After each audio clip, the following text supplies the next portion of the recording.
Today, I want to approach Dr. Slump from a different angle, not as a healing romance, not as a nostalgic reunion between Park Shin-hye and Park Hyung-sik, but as a drama that accidentally became a mirror for viewers who were already exhausted before they pressed play.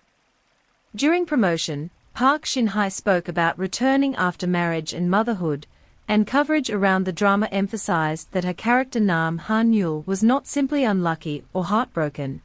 She was a doctor whose life had been crushed by achievement culture, professional pressure, and the emotional cost of never being allowed to fail. That matters because this was Park Shin-hye's first major television return after marrying Choi Joon in January 2022 and giving birth to her son in May 2022. So audiences were not watching a neutral comeback. They were watching an actress who had lived through a major adult transition, play a woman whose entire adult identity had collapsed. The strongest discussions around Dr. Slump were not always about plot. Many viewers talked about recognition.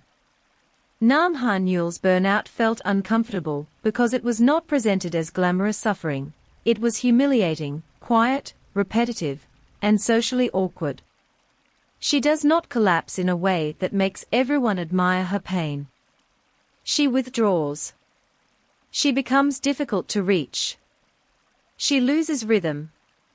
She has spent her life becoming useful, excellent, disciplined, and respected, only to discover that those qualities cannot protect her from depression. That is why some fans described the drama as healing while others found it emotionally heavy, or even too close to real life. The romance works not because it rescues her, but because it gives her a witness, someone who sees the failure without immediately turning it into a lesson. The Park Hyung-sik reunion created the hook, but the drama's value depends on how much it refuses to recreate the heirs. Press coverage highlighted that the two actors were working together again after 11 years, which naturally triggered nostalgia, but the emotional grammar is completely different. In The Heirs, Park Shin-hye's character exists inside youthful melodrama, class pressure, and fantasy romance. In Dr. Slump, her character is an adult professional who has already won the academic race and still ended up broken. That difference is crucial. The old chemistry was built around longing and obstruction. The new chemistry is built around fatigue, embarrassment, and the strange intimacy of two people who no longer have the energy to perform success. One of the most interesting fan interpretations is that Park Shin-hye's real-life maturity changed the texture of the role. This does not mean she is playing herself, which would be a lazy reading. It means that her screen presence no longer needs to force youthful urgency. She can sit in silence longer. She can let discomfort remain unresolved. She can make Nam Han-yul's tiredness feel lived in rather than decorative.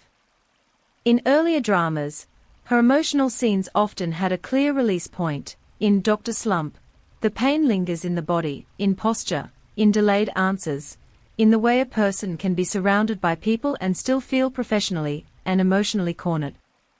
That is why Dr. Slump deserves more serious analysis than it sometimes receives.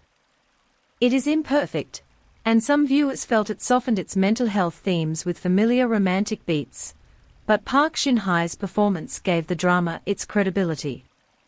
She played burnout not as a dramatic event, but as erosion. And perhaps that is why the role connected internationally, because millions of viewers understand what it means to be praised for endurance until endurance becomes the thing destroying you.